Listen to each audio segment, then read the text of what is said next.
बिस्मिल्लाहिर्रहमानिर्रहीम। नाज़रीन, ज़रई मुल्क है पाकिस्तान, पानी का बहरान है, काश्तकारी के जदीद तरीके हम आजमाने के लिए तैयार नहीं है, जिसका नतीजा निकल रहा है कि मुल्क कभी गंदम की पैदावार, कभी जो है वो गन्ने की पैदावार, और कभी हम देखते हैं कि अशिया खुर्दनोश यानी कि अशिया ज़रूरत सब्जियों की पैदावार के हवाले से बहरान का शिकार हो जाता है। किस तरीके से मामला हल होगा, आज के प्रोग्राम में इसी हवाले से जानने की कोशिश भी करेंगे, बात भी करने की कोशिश करेंगे। हमारे साथ मौजूद है प्रोग्राम के पहले से में वहीद अहमद साहब, फ्रूट एक्सपोर्टर हैं और इसके साथ साथ जो एसोसिएशन है उसके पैटर्न भी हैं। वहीद साहब, बहुत शुक्रिया आपके वक्त का। वहीद साहब, सुनने में ये आ रहा है कि आम की पैदावार के हवाले से जो है वो कमी का शिकार है, हम आम उस तरह का पैदा नहीं हो सका कि एक्सपोर्ट भी किया जा सके और मुल्क की ज़रूरत को भी पूरा किया जा सके।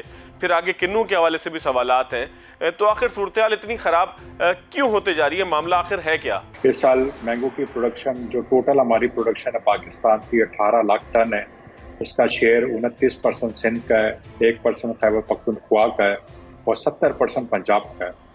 और हमारी प्रोडक्शन 9.5 लाख टन के ऊपर आई है। तो ये किसी जगह पे 30% का इम्पैक्ट आया, किसी जगह पे 50% का, किसी जगह पे 70% का भी इम्पैक्ट आया क्रॉप में।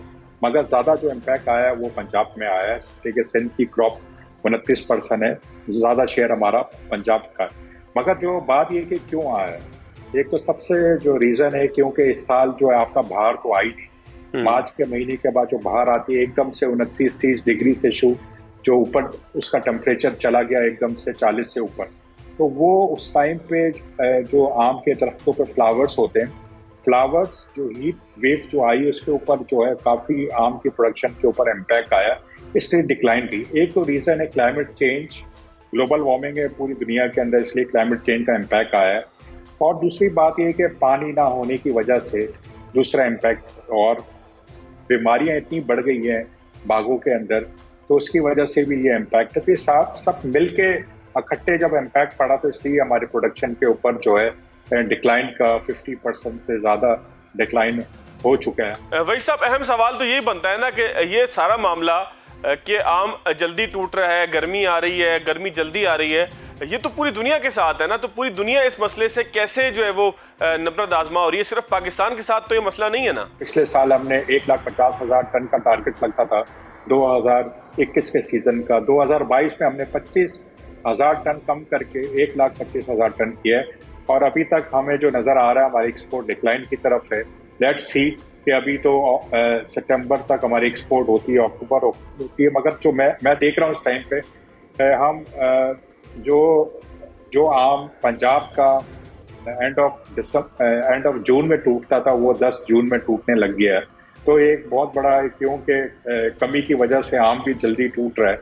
जब आम जल्दी टूटता है फिर वो मैच्योर भी नहीं होता और फिर मंडियों में बिकता है, फिर एक्सपोर्ट भी होता है, मगर हम एक्सपोर्ट पे वो क्वालिटी नहीं बेचते क्योंकि वो मैच्योर नहीं होता। जब मैच्योर नहीं होता तो उसके अंदर जो है जो ब्लेमिश आ जाता है, उसके अलावा झुर्रियाँ पड़ जाती है आम के, और जो मिठास है उसके ऊपर इम्पैक्ट पड़ता है। वही सब क्लाइमेट चेंज के हवाले से एक बड़ा मसला है ना पूरी दुनिया को, तो पाकिस्तान कैसे उससे नफरत आजमा होगा? और दुनिया के अंदर जो मसाइल हैं क्लाइमेट चेंज के हवाले से, उसके हवाले से क्या चीज़ें हो रही हैं? हम वही 75 साल में वही प्रैक्टिस कर रहे हैं अपने मुल्क के अंदर।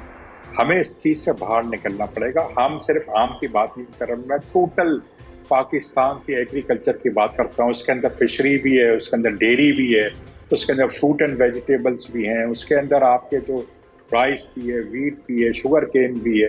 जब तक अगर आप किसी चीज़ से कंपेयर कर लें 1 एकड़ की हील्ड, हम दुनिया से बहुत पीछे हैं। मैं आपको मिसाल यहाँ दूँ, अगर हम आम की 1 एकड़ में 12 से 13 टन ले रहे हैं तो दुनिया 25 से 30 टन ले रही है। इसी तरह आलू में भी हम पीछे हैं, सेब में भी हम पीछे हैं। अच्छा, आम में क्या है, 40-50 फुट के दरख्त हमारे चल रहे हैं जो लगे हुए हैं ऑर्चर्ड्स के अंदर। दुनिया में 7-8 फुट से ज्यादा नहीं है। मिसाल है, हमारे 1 एकड़ में 150 दरख्त लगे हुए हैं, दुनिया में 400 से 500 दरख्त, तो ऑटोमेटिकली उसकी जो हील्ड है वो ज्यादा बढ़ जाती है। अच्छा, वही सब कुछ काम होता हुआ दिखाई भी दे रहा है पूरे सिस्टम में, या बस हम उम्मीद ही कर सकते हैं कि चीजें बेहतर होंगी, हालात बेहतर होंगे? मैं इस तरह आपको बताऊं, पंजाब में कुछ बेहतर होगा, सिंध में इससे कुछ होगा, बलूचिस्तान, खैबर पख्तूनख्वा में बेहतर होगा, मगर बात है कि कहीं भी जो है ना सक्सेस नहीं है। बात यह है कि किसान को बताने वाला कोई भी नहीं है यहाँ पे। गवर्नमेंट के जो डिपार्टमेंट है एग्रीकल्चर एक्सटेंशन, बात है कि वहाँ पे बंदे कितने हैं, क्या काम करेंगे, लाखों एकड़ों पे आपकी ज़मीनें हैं, कहाँ पे आप जाके बताएंगे। मुझे याद है जब वीट की शॉर्टेज हुई थी 2 साल पहले, तो मेरी प्राइम मिनिस्टर साहब से जब मैं था मीटिंग पे, मैंने आपको बताया कि हमारे मुल्क में तो मार्केट इंटेलिजेंस ही नहीं है, कि हमें तो पता ही नहीं हमारे प्रोडक्शन कितनी होनी क्या होगी। ये तो सब कमरे के अंदर बैठ के फिगर बना दिए, ना जमीन ने वीट खाई ना आसमान ने खाई। बात है कि वीट थी ही नहीं, वीट की प्रोडक्शन ही नहीं थी, जो डाटा था वो सब फेक था।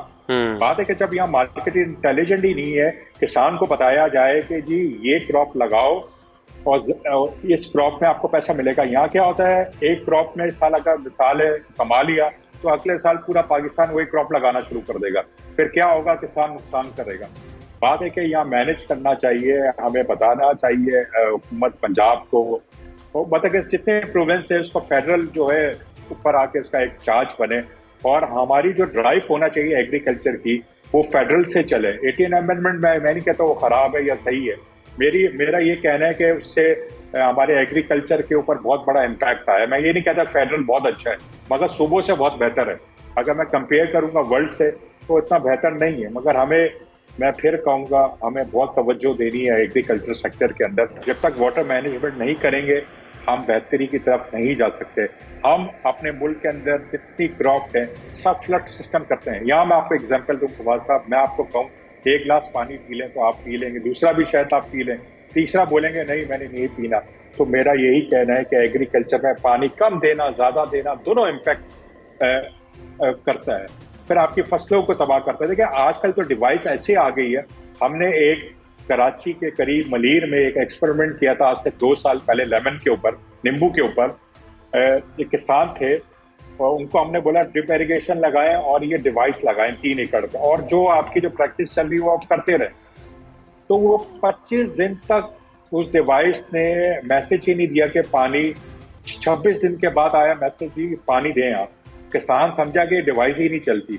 एंड रिजल्ट ये आया 8 महीने के बाद कि जहाँ पे वो अपनी ट्रेडिशनली प्रैक्टिस कर रहा था वहाँ की फसल कम थी, और वहाँ जो दाग तीनों के ऊपर, जो नींबू के ऊपर और जो डिजीज थे वो ज्यादा थे, और उसी जगह पे जहाँ पे मॉडर्न टेक्नोलॉजी अडॉप्ट की 30% प्रोडक्शन ज्यादा थी और कोई डिजीज भी नहीं था। तो बात ये कि एक सिंपल फार्मूला है, इसको अगर हमने अडॉप्ट नहीं किया तो आने वाला हमारा जो एग्रीकल्चर है वो, अगर आप मिल्क को देख लें, डेयरी के अंदर देख लें, अगर कंपेयर करें दुनिया से, यील्ड हम कम ले रहे हैं दूध की, किसी चीज में भी हम बेहतर नहीं है।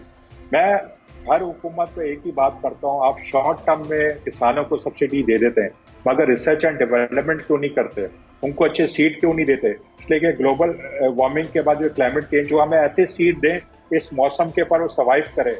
अब हमें वो जो 75 साल से जो कहानी चल रही है उससे हमें निकलना पड़ेगा, और किसानों को बताएं, किसान इतने एजुकेट नहीं है, किसानों के जो एसोसिएशंस हैं, जो भी उनके जो काम करने वाले, उनको भी आगे बढ़ना पड़ेगा। जो उनकी लीडरशिप है वो, उनके जब मकसद पूरे हो जाते हैं तो आगे वो हुकूमत उनके मकसद पूरे कर देते हैं, मगर जो पीछे जो ग्रोवर्स है वो वहीं रह जाते हैं। तो मैं तो ये कहूँगा पूरे पाकिस्तान के जितने भी किसान एसोसिएशंस हैं वो मिल के सर जोड़ के बैठ के एक ऐसी स्ट्रेटेजी करें हुकूमत के साथ बैठ के। हम भी रेडी हैं कि हमने हॉर्टिकल्चर विजन 2030 बनाया, उसमें हमने बताया कि रिसर्च कितना जरूरी है इस मुल्क के लिए। अगर रिसर्च नहीं होगी तो कुछ भी नहीं रहेगा। वक्त महदूद है, आपकी बात में बिल्कुल समझ गया कि जब तक लॉन्ग टर्म पॉलिसी नहीं चलेगी, सियासत से हट के नहीं चलेगी, उस वक्त तक मुल्क तरक्की नहीं कर सकेगा। बहुत शुक्रिया आपका। नाज़रीन एक ब्रेक लेंगे, ब्रेक के बाद आगे।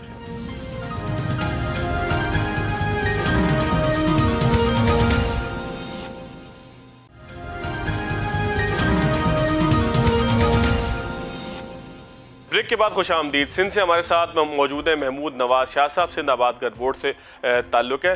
महमूद साहब बहुत शुक्रिया आपके वक्त का। सर ये फरमाइएगा कि पानी की किल्लत है पूरे पाकिस्तान के अंदर ही, बल्कि पूरी दुनिया के अंदर ही ग्लोबल वार्मिंग के जो असरात हैं, सैलाब भी बहुत ज़्यादा आ रहे हैं, जब किल्लत है तो फिर बहुत ज़्यादा किल्लत है, यानी कि एतदाल नहीं है। लेकिन हम देख रहे हैं कि काश्तकार इन तमाम चीज़ों को समझ नहीं रहा। वो यही चाहता है कि जिस तरीके से पहले वो सारा काम करता रहा, जिस तरीके से पहले काश्त करता रहा, इसी तरीके से जो है वो आइंदा भी करता रहेगा। लेकिन मौसमी हालात के साथ साथ जो पानी की सूरत हाल है वो शायद उसकी मर्जी को चलने ना दे। तो सिंध के अंदर काश्तकार किस हद तक मामले को समझ रहा है, क्योंकि हम देख रहे हैं कि फलों का मामला ख़ास तौर पर काफ़ी मुतासर हुआ है। अभी तो अगर आम की बात करें, इसके अलावा दीगर फसलें जो हैं वो भी अप टू दी मार्क होती हुई दिखाई नहीं दे रही। जो इस वक्त फसल लगी हुई थी, ज़ाहिर है अब तो सीज़न शुरू हो गया है मानसून का, लेकिन जो इस वक्त फसल लगी हुई थी उसके हवाले से भी जो है वो एक कशमकश की सूरत हाल है कि वो किस तरह की होगी। तो काश्तकार किस हद तक तैयार है नए सूरत हाल को फेस करने के लिए? देखिए, सबसे पहली बात यह है कि हम पानी की जो प्रोडक्टिविटी है वो हमारे पास बड़ी लो है। हम कोई 0.13 kgs पर क्यूबिक मीटर लेते हैं, हिंदुस्तान कोई 0.30 kgs पर क्यूबिक मीटर लेता है पानी का। क्योंकि हमारे पास फ्लड इरिगेशन के थ्रू पानी चलता है तो उसमें पानी का इस्तेमाल बहुत ज़्यादा होता है। फ्लड इरिगेशन में भी अगर पानी को आप बेहतर तरीके से इस्तेमाल करने की कोशिश करें, यानी आपके पास लेज़र लैंड लेवल हुई भी हो, आपके पास खालें अगर पक्की हो, तो भी पानी का इस्तेमाल थोड़ा कम हो जाता है। और अगर फिर आप टेक्नोलॉजी तो खैर आजकल नहीं है, कोई दुनिया में तो 30 साल से हो रही है, अगर आप ड्रिप और स्प्रिंकलर इस्तेमाल करें तो वो भी पानी के जो इस्तेमाल है उसको कम भी करेगा, हमारी फसलें भी बेहतर करेगा, उनकी यील्ड्स भी बेहतर होंगी अगर उनको ज़रूरत के हिसाब से पानी। देखें, फ्लड का मतलब है कि सैलाब, और अब पानी इतना ज़्यादा दिया जाता है कि ऐसी सूरत हाल हो जाती है। तो वो ना हमारे क्रॉप्स के लिए अच्छी है, ना मुल्क के पानी की सूरत हाल। जहाँ तक तैयारी की बात है, क्योंकि ये कैपिटल इंटेंसिव है, बहुत ज़्यादा कैपिटल इंटेंसिव का मतलब पैसे ज़्यादा चाहिए। फिर उसको रन करने के लिए देहात में अगर उसका एक पेच भी ख़राब हो जाए तो उसको ठीक करने के लिए बंदे 100-100, 200 किलोमीटर दूर लाने पड़ते हैं। अगर ये दुश्वारियाँ दूर की जाएँ, फार्मर को सपोर्ट की जाए, तो मैं नहीं समझता कि लोग क्यों नहीं इसको यूटिलाइज करेंगे। हुकूमतें क्या कर रही हैं महमूद साहब? हुकूमतें इस मामले में क्या कर रही हैं? जाहिर है कि पानी अगर ख़त्म होगा, जहां किसान भूखा मरेगा, वहां पे पूरे मुल्क के ऊपर भी एक डिजास्टर आएगा। देखिए, ऑन फार्म के ऊपर सिर्फ हम कोई 30% पानी ज़ाया करते हैं। ये फिगर्स सारी कैलकुलेटर सारे आई, अगर आप ये कैलकुलेट करें टोटल टर्म्स, तो ये आपके कोई एक डैम से ज़्यादा का पानी जो हम ज़ाया कर देते हैं और फसलों को ख़राब भी कर रहे हैं। और इसमें लिए सरकार तो देखें बड़ी लिमिटेड कैपेसिटी है। वर्ल्ड बैंक के छोटे मोटे प्रोजेक्ट ज़रूर चल रहे हैं जो कि ये सपोर्ट प्रोवाइड करते हैं, लेकिन ये ऐसा ऑन एंड ऑफ बटन नहीं है कि तार लगाई और बल्ब स्टार्ट हो गया। जब आप शिफ्ट करते हैं ड्रिप के ऊपर तो छोटे मोटे मसाइल होते हैं, उन मसाइल को दूर करने की ज़रूरत है। उसके न्यूट्रिशनल प्रोग्राम, उसके एर्गोनॉमिक तरीके किस तरह से करना है, ख़राब हो तो कैसे ठीक करना है। बिजली की कीमत इस वक्त अनसस्टेनेबल है। ये 2-3-4 चीज़ें मिला के करेंगे तो हमारे पास भी पानी का इस्तेमाल बहुत बेहतर हो जाएगा। अच्छा महमूद साहब, ये तो चले ठीक है, आपने कहा कि आम काश्तकार जिसकी कम रकबा है, कम ज़मीन है, लेकिन जो बड़े काश्तकार हैं जिनके पास बेतहाशा ज़मीन है, जिनके पास आमदन बेतहाशा है, क्या वो इस तरफ जा रहे हैं? मैं पिछले दिनों एक फुटेज देख रहा था हिंदुस्तान के अंदर, ये जो पानी का आपका एक सिस्टम है, छोटी सी नहर से छोटा जो एक आपका जो नदी कह लें उसको, या वो आप उसको अपनी ज़बान में मेरा ख्याल है खाला उसको कहते हैं, उसके ऊपर जो है वो सोलर सिस्टम लगा हुआ था। मतलब पूरे जो तवील एक मंजर था कि सोलर सिस्टम लगा हुआ था। अब वो ट्यूबवेल के लिए है या किस काम के लिए इस्तेमाल हो रहा है, मैंने इंडिया की एक वेबसाइट पर देखा था। तो पाकिस्तान में जो बड़े काश्तकार हैं वो तो जदीद तरीकों की तरफ जा सकते हैं, वो ड्रिप भी बर्दाश्त कर सकते हैं। वो अगर मिसाल के तौर पर आपका हैदराबाद के करीब जो है वो कोई फॉर्म है तो आप हैदराबाद शहर भी आ सकते हैं उसका छोटा सामान लेने के लिए। तो बड़े काश्तकार के पास तो सहूलत ज़्यादा है, वो लीडर तो बन सकता है ना इन तमाम चीज़ों में। तो आपको जितनी भी जिद्दत थोड़ी बहुत नज़र आएगी, वो जिद्दत आपको वहीं पे नज़र आएगी कि जहाँ पे मुतवस्सित तबके का जो एक काश्तकार है, थोड़ा बड़ा काश्तकार है, जिसके पास थोड़ी, जैसे आपने दुरुस्त का कैपेसिटी है, तो वो ज़रूर अपनी कोशिश करके और वो चीज़ें इंस्टॉल करता है और कर भी रहा है और जदीद तरीके लाने की कोशिश भी कर रहा है। जैसे आपका लेज़र लैंड लेवल्स हैं, सारे पहले फार्मर्स ही लेके आया और फिर उसके बाद वो मकबूल हो गया। तो बिल्कुल फार्मर्स करते रहते हैं, उसकी स्पीड बहुत स्लो है। इस इनोवेशन को तेज़ करने के लिए वो ज़रूरी होगा कि सरकार अपना रोल पॉजिटिवली प्ले करे। अगर वो नहीं करेगी तो उसकी स्पीड बड़ी स्लो होगी और हमारा जो छोटा काश्तकार है वो फिर पीछे रह जाएगा। उसकी प्रोडक्शन वैसे ही इम्पेक्टेड है तो उसकी फिर वो ज़्यादा चीज़ें अपनी फंसता जाएगा मसलों के। अच्छा महमूद साहब, हम देख रहे हैं कि दुनिया फी एकड़ पैदावार में बहुत आगे की तरफ जा रही है। मैं पिछले दिनों एक खबर पढ़ रहा था कि न्यूजीलैंड के अंदर तो पाकिस्तान के मुकाबले में 400 गुना ज़्यादा जो है वो पैदावार वो ज़मीन से ले रहे हैं। तो हम ऐसा क्यों नहीं कर पाते? हमारा बीज जो है उसके अंदर प्रॉब्लम है कहाँ पे हमें तकलीफ पहुँचती है? आपने बड़े सही मुल्क का नाम ले लिया। कोई 2 साल पहले उन्होंने वर्ल्ड रिकॉर्ड कायम किया और 175 मन उन्होंने एकड़ के ऊपर ली, जो कि वर्ल्ड रिकॉर्ड। तो वो मैं ये नहीं कह रहा कि उनकी एवरेज यील्ड्स हैं, लेकिन ये पोटेंशियल, हमारी एवरेज यील्ड आप देखें तो 27-28 के करीब है और इस साल वो भी कम है। देखें, बेसिक चीज़ होती है, देखिए बीज से शुरू करते हैं। बीज अलावा गंदम के सारी कमोडिटी का बीज बाहर से आता है हमारे पास आज भी। अगर आपके पास, और जो गंदम का बीज है वो अपनी जिद्दत खो चुका है।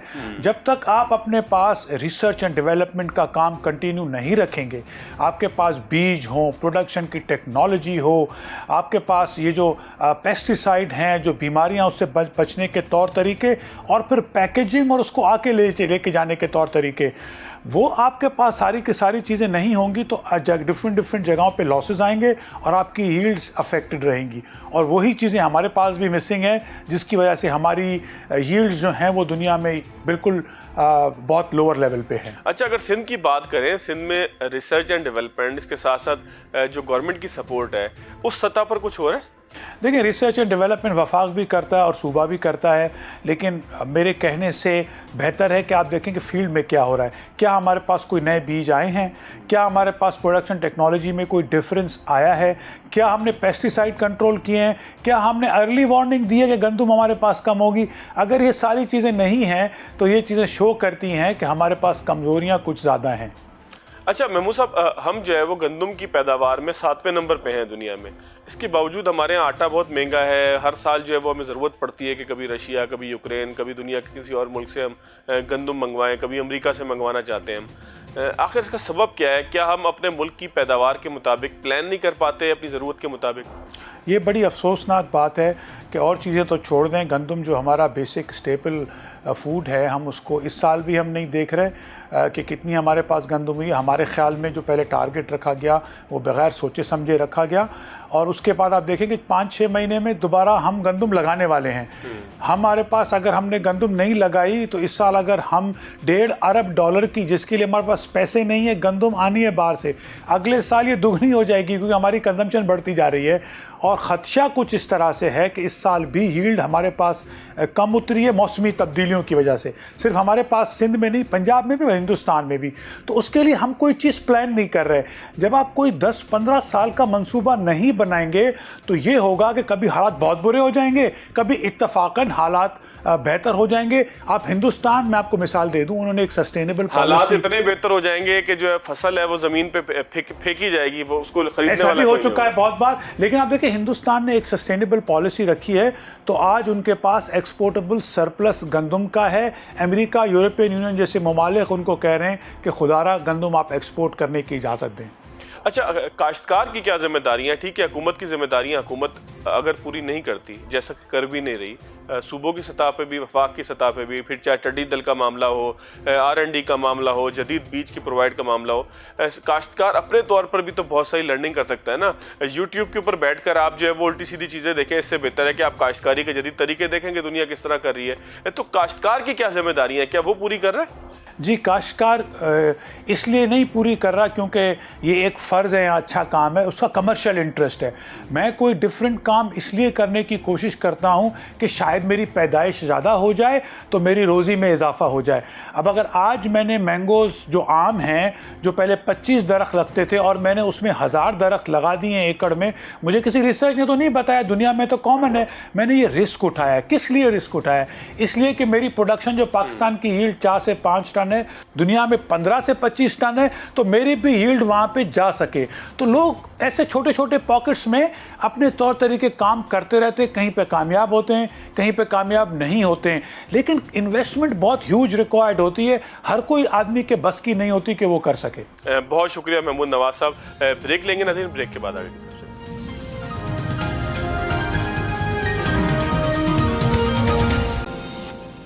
ब्रेक के बाद खुशामदीद। डॉक्टर इब्राहिम मुगल साहब हमारे साथ मौजूद हैं। डॉक्टर साहब, मेरे पास एक माहिर काश्तकार भी थे, काश्तकारी के एक माहिर थे, फ्रूट एक्सपोर्टर भी थे। तमाम ही लोगों का इस बात पे कंसेंसस है कि ठीक है, ग्लोबल वार्मिंग है, तमाम हालात पूरी दुनिया के लिए ही ख़राब तरीन है, ख़ास तौर पर अगर हम ज़राअत के हवाले से देखें, पानी का मामला हो या मौसमी तगय्युर जो हो। हुकूमत आपको लगता है कि इस हवाले से कोई स्टेप लेने के लिए तैयार नज़र आती है? उसका रिसर्च एंड डेवलपमेंट डिपार्टमेंट कोई काम करता हुआ दिखाई देता है? हुकूमती सतह पर कुछ काम होता दिखाई देता है आपको? फवाद अहमद साहब, जब काम ना करना हो तो 100 बहाने होते हैं, और ज़राअत में, लाइफ स्टॉक में, इन्वायरमेंट में, इरिगेशन में मैंने ये देखा है अपनी ज़िंदगी में, पिछले 20 साल से देख रहा हूँ कि कभी बारिशें ज़्यादा हो गई तो कभी खुश्क साली आ गई, कभी ग्लोबल वार्मिंग आ गई तो कभी पोस्ट हार्वेस्ट लॉस आ गया, कभी मार्केट बैठ गई तो कभी इनपुट्स ना मिले।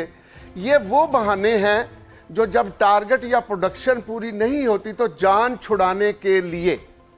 चाइना क्यों नहीं कह रहा कि मेरी प्रोडक्शन कम हुई? इंडिया क्यों नहीं कह रहा कि मेरे लिए कोई प्रॉब्लम है? श्रीलंका, ईरान क्यों नहीं कह रहा? मैं इर्द गिर्द बांग्लादेश क्यों नहीं कह रहा कि मेरे लिए कोई प्रॉब्लम है? सिर्फ ये ग्लोबल वार्मिंग जो है अगर पाकिस्तान को ही डिस्टर्ब कर रही है, और डिस्टर्ब भी इतना कि ये मुल्क जिसकी जीडीपी का डायरेक्ट इन्हिसार 20-22% एग्रीकल्चर पर है, और नादानो ये मुल्क जिसकी 22 से 24 करोड़ अफराद की आबादी है और जिसकी जीडीपी कम से कम 500 से 600 अरब डॉलर होनी चाहिए, वो 300 अरब डॉलर भी नहीं है। और जीडीपी बनाने के लिए और उसकी ग्रोथ के लिए मैंने तो अपनी पीएचडी में यही पढ़ा था कि सबसे पहले आपको उस कंट्री में या रियासत में मेगा प्रोजेक्ट्स शुरू करने चाहिए। पिछले 4 साल ज़ाया हो गए, कोई मेगा प्रोजेक्ट शुरू नहीं हुआ। कोई बात नहीं, माजी को मत इतना पीटे। दूसरी बात फिर होती है मेगा प्रोजेक्ट्स के बाद आपके नेचुरल रिसोर्सेज जो हैं, आप उनकी यूटिलाइजेशन किस लेवल तक ले रहे हैं? हमारे नेचुरल रिसोर्सेज या एग्रीकल्चर है या लाइफ स्टॉक है, मिनरल्स हम अभी निकाल नहीं रहे बलोचिस्तान से। तीसरा होता है कि उस रियासत की लॉ एंड ऑर्डर सिचुएशन कैसी है, वो आप सबके सामने है। अब तरजीह नहीं रही है। अगर तरजीह होती तो ये मुल्क जिसकी सबसे बड़ी इंडस्ट्री टेक्सटाइल की थी और अपनी एक्सपोर्ट अगर इसकी 25 अरब डॉलर की थी, तो उसमें से 17 अरब डॉलर की एक्सपोर्ट्स कपास और उसकी मसनूआत से होती थी। कपास की फवाद अहमद साहब, आप सुन के हैरान होंगे कि 1 करोड़ 50 लाख गांठें, और ईच बेल या हर गांठ 380 पाउंड उसका वजन हो, वो 1.5 करोड़ यानी कि 1 करोड़ 50 लाख इसी रियासत पाकिस्तान में पैदा हुआ करती थी। आज अगर वो सिर्फ 75 या 80 लाख पे आ गई हैं, किसी के कानों पे जूं ही नहीं रेंगी। दूसरी बात, चावल, ये मुल्क जो है 1 करोड़ टन पैदा कर सकता है, साथ भारत 9 से 10 करोड़ टन पैदा कर रहा है। ठीक है, हमारा एरिया कम है, वो 60-65 लाख टन से ऊपर कभी हमने सोचा ही नहीं। तीसरी बात, चीनी कभी बाहर भेज दो तो 2 अरब दे लो, चीनी कभी अंदर ले आओ तो 4 अरब दे दो। ये खेल तमाशा तो है, लेकिन गन्ने की स्मूथ प्रोडक्शन या शुगर बीट यहां नहीं आई तो कौन जिम्मेदार है? चौथी बात, आपका इस साल गाड़ियों के तेल के बाद अगर 18 बिलियन डॉलर का आपने गाड़ियों वाला तेल इंपोर्ट किया है, तो तकरीबन 5, 6 या 7, 8 अरब डॉलर आप खुराक पे इस्तेमाल कर बैठे। आप एक जरी मुल्क हैं, नेचुरल रिसोर्स आपका एग्रीकल्चर है, लाइफ स्टॉक है, साइंस कहती है, नई तहकीक कहती है, रियासत तरक्की नहीं करेगी जब तक अपने नेचुरल रिसोर्सेज को प्रमोट नहीं करती। और नेचुरल रिसोर्सेज को प्रमोट करने के लिए माजी को नहीं मैं ज्यादा पीटता, आए 2 दिन की बात करते हैं। अच्छा डॉक्टर साहब 2-3 चीजें हैं कि हम जो है फ्लड इरिगेशन आज तक करते हैं, हम ड्रिप इरिगेशन की तरफ नहीं जाते, इससे आगे हाइब्रिड सीड्स का इस्तेमाल नहीं करते, गंदम का जो बीज हमारे पास इस्तेमाल हो रहा है वो बहुत पुराना है, तो हम इस तरफ भी तो इन्वेस्टमेंट नहीं कर रहे ना कि काश्तकारी के जो जदीद तरीके हैं ज़मीन की पैदावार ज़्यादा लेने के लिए उसकी तरफ चले जाएं। तो ये तमाम चीज़ें तो काश्तकार खुद भी कर सकता है जहाँ तक वो कर सके, और हुकूमत को भी एक पॉलिसी बना के देनी चाहिए। आप नहीं समझते कि इसका एक वक्त है कि एक मीसाके ज़राअत भी होना चाहिए जिसको सियासत से एक तरफ रखकर जो है जिसके ऊपर सबको अमल करना चाहिए? देखिए, आपने बिल्कुल बजाय फरमाया, और ऐसा ही है। जब हमारी गंदम की पैदावार 10-15 मन से ऊपर नहीं जाती थी तो मैक्सिकन ब्लड इंट्रोड्यूस कराया गया वीट में, तो हम 28-30 पर चले गए। 1999 में मियां नवाज शरीफ की हुकूमत थी तो गंदम इतनी पैदा हुई कि हमने मस्जिदों में भी गंदम को स्टोर किया, जगह नहीं थी स्टोर के लिए। आज गंदम हम इंपोर्ट करने पर पहुंचे हुए हैं। 2 दिन पहले हमजा शहबाज शरीफ साहब ने, पंजाब चूंकि 70-80% एग्रीकल्चर का करता है, एक मीटिंग की है लाहौर में। पता नहीं कौन कौन से बाबू बुलाए हैं, बड़ी खुफिया मीटिंग थी क्योंकि ज़राअत की प्रमोशन के मतलब थी। मैं तो यही कहूँगा, और उसमें वही स्टेटस को कि रिसर्च को मॉडर्न कर देंगे, मार्केट कमेटियों को ठीक कर दो, मार्केट कमेटियों में नए बंदे ले आओ, मार्केट कमेटियों में अब गाड़ियाँ शाड़ियाँ आएंगी और मार्केट कमेटियाँ ये करेंगी और आड़ती को दरमियान से निकाल देंगे। भाई जिससे इनकलाब आना है ज़राअत में, वो चीज़ें तो ये हैं कि आपने हार्ड पैन को तोड़ना है जो 70 सालों में बन चुका है। दूसरी बात, आपने लैंड लेवलिंग करनी है। आपका पहुंचू सिस्टम है, आज भी एक तरफ से इरिगेशन शुरू करते हैं, दूसरी तरफ तक पानी जब तक नहीं पहुंचता, 100 एकड़ है या 400 एकड़ है, एक तरफ 3 फुट पानी खड़ा है और 1 फुट 2 फुट भी नहीं पहुंचा। तीसरी बात, आपने ग्रीन मैन्योरिंग करनी है। मैं आपके इस चैनल माशाल्लाह बड़ा देखा जाता है, इस हवाला से शहबाज शरीफ साहब को चंद दिन पहले एक बात लिखी, खुदा की कसम इतनी जरूरी है करनी कि चंद करोड़ या चंद 1-2 अरब की बात होगी कि प्राइम मिनिस्टर वो डिसीजन ले आपकी मौजूदगी में। फवाद अहमद साहब आप कराची से आ जाए, आप बैठ जाएं, 4 एग्रीकल्चर के एक्सपर्ट बैठ जाएं, बाबू नहीं, बाबू फिर वही करेंगे जी तहरीर ये आ गई, तहरीर ये आ गई, तहरीर ये आ गई, और वहां शहबाज साहब बैठ जाएं और हमजा साहब बैठ जाएं। मैं एग्रीकल्चर की पॉलिसी वहां दे के उठता हूं, अगर उसमें 1 साल में रेवोल्यूशन ना आए मेरा गला काटते। अब अगर कोई यूटिलाइज ना करना चाहे, अब फिर ये था कि मेरी शहबाज शरीफ साहब के साथ माजी में कई मीटिंग्स हैं, कुछ उन्हें मशवरे दिए, उनकी आंखें खुल गई। आज उनको प्रॉपर बताने वाला कोई नहीं है, जो बताने वाला है वो मेरे जैसा है, नादान है, उसको नहीं पता कि कितने अदब से सर कहना है, तो फिर उन्होंने बात सुननी है, नादानी हो जाती है। अच्छा, अब वो बाबू को बुला लेते हैं और बाबू बुलेट्स लगा के कागज तैयार कर देता है। भाई यहाँ इनकलाबे ज़राअत की जरूरत है। अब वो दकियानुसी ज़राअत नहीं चलेगी। अब मॉडर्न एग्रीकल्चर का मतलब है कि आपको 2 करोड़ गांठें कपास पैदा करनी है।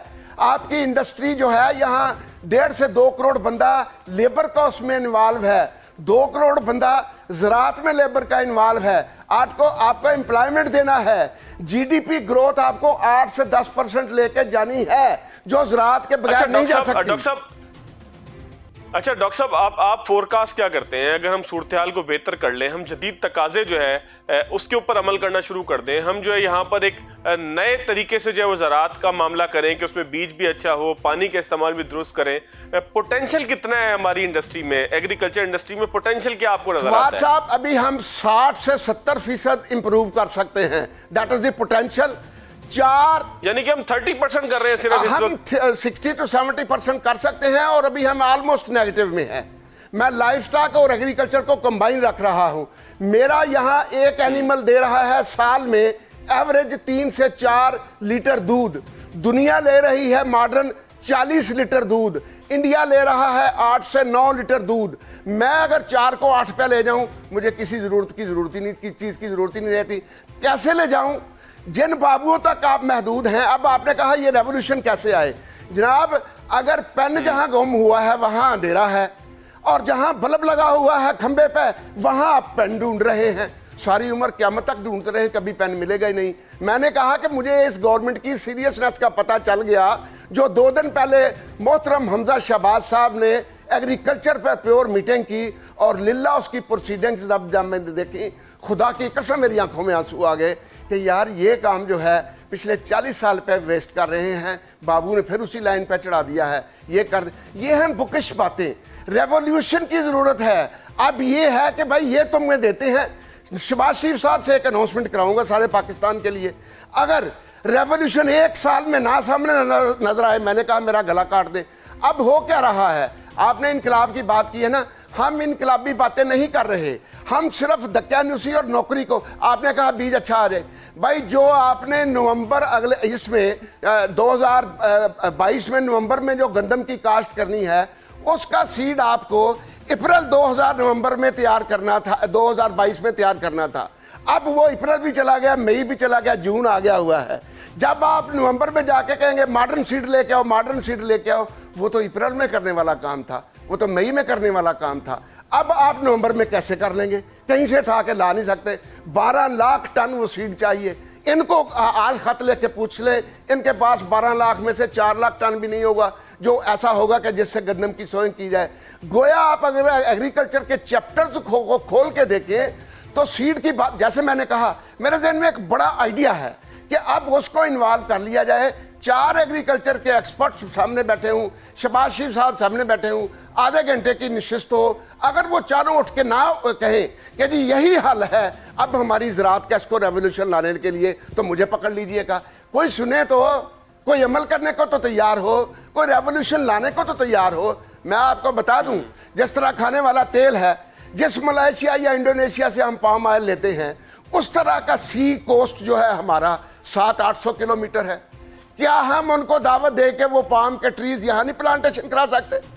उन्हें कहें 4 साल के लिए तुम कुछ ना हमें दो, फिर हमें वो जो वहां से महंगा खरीद के हम खा रहे हैं वो अपने घर में उगा सकते हैं। माजी में ये बात हुई तो एक बाबू को ठेका दे दिया गया, इन्ना लिल्लाहि व इन्ना इलैहि राजिऊन। वो बाबू अब कब्र में चला गया है।